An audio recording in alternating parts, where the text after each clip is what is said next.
Yaya Hirsch, enfin on s'est déjà rencontrés. Alors, rester juif, qu'est-ce que c'était déjà cette interrogation que vous aviez posée? L'idée c'était de se poser la question à travers de juifs qui ont voulu se convertir, savoir si oui ou non ils arrivaient jusqu'à la conversion, jusqu'à quitter le judaïsme, en l'occurrence dans ce travail pour le christianisme. D'accord. Tu viens d'interviewer justement un prêtre qui s'appelle Long, alors lui il était chrétien, il est revenu vers le judaïsme. Donc qu'est-ce que vous avez tiré comme conclusion? Alors quels sont les obstacles qui se présentent à cet enjeu, à ce défi?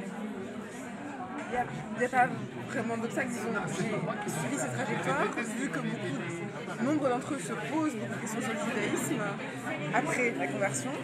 Nombre d'entre eux finissent, c'est au début du XXe siècle, morts en tant que juifs pendant la Seconde Guerre mondiale. Donc en fait, et de l'intérieur et de l'extérieur, des films comme tel de l'extérieur, la question rester juif a une réponse oui. Quelque part, en tant qu'individu, il reste juif. Ce qui m'intéressait, c'est de savoir comment ils s'inventaient une identité ou comment ils essayaient de négocier cette identité en fonction d'autres aspirations spirituelles ou d'autres aspirations sociales aussi. Alors quelle était la question que je vous avais posée à l'époque? Vous vous souvenez de la question que vous avez posée à l'époque qui vous non, avait elle n'était pas aussi bonne. non, parce qu'effectivement, ça fait réfléchir. On bute sur quoi quand on va dans cette direction? Il y a des... Alors la question de la conversion hors du judaïsme, quitter le judaïsme, en fait, je trouve, au XXe siècle et au XXIe siècle, c'est un peu un tabou. Voilà, on peut pas. Oui. Étant donné ce qui s'est passé au XXe siècle pour les juifs, l'idée de quitter une communauté Ah oui, c'est le cas de qui dure aussi longtemps dans l'histoire déjà assez difficile, mais qui en plus a été touchée à ce point, c'est une question très délicate, très difficile et très personnelle aussi, parce qu'on rentre dans la vie des gens, dans la croyance et dans l'identité. Donc il y a une espèce de tabou qui tombe comme ça quelques années après la guerre, et donc c'est quelque chose d'un petit peu difficile, et certaines personnes ne veulent pas du tout entendre parler de conversion. Certaines personnes ne veulent pas en parler. On parle vraiment de conversion de juifs au christianisme, c'est ça? Ça a été une tentation de Bergson, par exemple, je ne sais pas, ou de Simone Veil, c'est ça? Et Simone Veil, effectivement, la philosophe, elle non plus n'est pas allée jusqu'au baptême pour des raisons de croyance qui étaient les siennes, mais effectivement, elle vibrait, elle pensait en catholique. Est-ce que se convertir à une autre religion, c'est cesser d'être juif? C'est une vraie bonne question. A priori, oui. A priori, les monothéismes sont exclusifs. Et je crois qu'il y a un point de passage, de rupture plutôt, entre judaïsme et christianisme. On pense que le Christ est le sauveur ou pas. Oui. On pense que le Christ est le Messie ou pas. D'un point de vue catholique, oui. notamment d'un point de vue chrétien en oui. général, Oui. dans des conceptions un petit peu contemporaines et très personnelles de ce que c'est que la croyance et la foi, on peut imaginer qu'un chrétien et certaines personnes, comme par exemple Raïssa Maritain, la femme de Jacques Maritain, le font, disent bon, il faut avoir complètement assimilé le Premier Testament, l'Ancien Testament, pour vivre pleinement le Nouveau, et donc accepte en quelque sorte l'héritage spirituel, religieux du judaïsme et essaie de l'injecter dans notre société. Et du point de vue juif, malgré tout, et puis il y a aussi la question du maranisme, alors qui vient quelque part, puisque c'est-à-dire des gens qui viennent au christianisme et qui restent quelque part marqués par le judaïsme. Oui,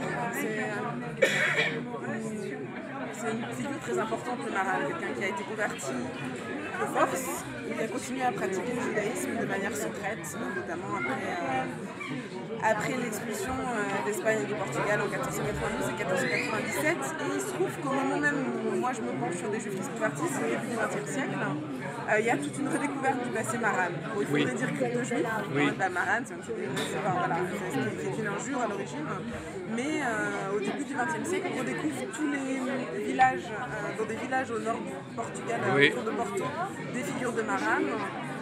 Et certains témoignages enfants cachés parlent de la figure du maran, et il y a vraiment dans l'imaginaire un impact et une importance du maran, et un impact politique aussi, puisque en 1924, le Parlement espagnol vote une loi, qui est une loi du retour, en fait, qui permet aux Juifs d'origine espagnole, donc peut-être été marraine un temps et ensuite il pourrait demander la nationalité espagnole, c'est ça? Pardon? Il pourrait demander la nationalité espagnole. Etc. Voilà. Et ça a permis le sauvetage d'un certain nombre de juifs, 40 à 60 000 pendant la Seconde Guerre. Alors il y a un cas particulier, c'est la question des juifs laïcs, qui a aussi beaucoup interpellé les antisémites, etc.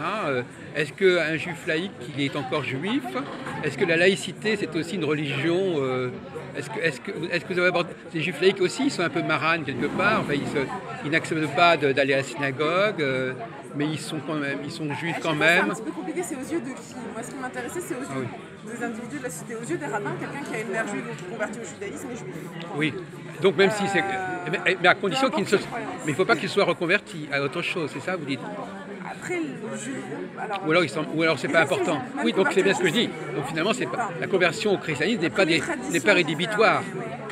Mais pour les juifs laïcs, je me suis moins penchée sur la question parce que dans l'Europe du début du XXe siècle, porter avec soi une tradition qui est une tradition, sa culture, sa famille, etc., et être laïque dans la société est quelque chose de moins choquant et un passage peut-être moins violent que passer d'un monothéisme à l'autre, où là il faut vraiment rejeter une vérité pour embrasser une autre vérité. L'idée d'être quelqu'un de laïque, de non-croyant, mais c'est un passage, l'héritage d'une famille et d'une appartenance, c'est quelque chose qui est déjà possible, enfin, qui est très présent en France, un petit peu moins en Allemagne ou en Autriche où pour se marier. De même qu'être juif bouddhiste, c'est moins choquant que d'être juif chrétien, quelque part. Il paraît. Il y a tout un courant juif bouddhiste aux États-Unis pendant les années 60-70 qui existe encore aujourd'hui. Oui, parce que cette idée vraiment que dans les trois monothéismes, il y a une vérité et elle est à l'exclusion des autres. Ouais. Alors qu'on a cette idée très occidentale. C'est pas vraiment une religion. Voilà, que le bouddhisme est plutôt une spiritualité. Mais c'est un construit occidental et c'est une vision occidentale du bouddhisme aussi. D'accord. Écoutez, je vous remercie, Yael Hirsch. Merci beaucoup.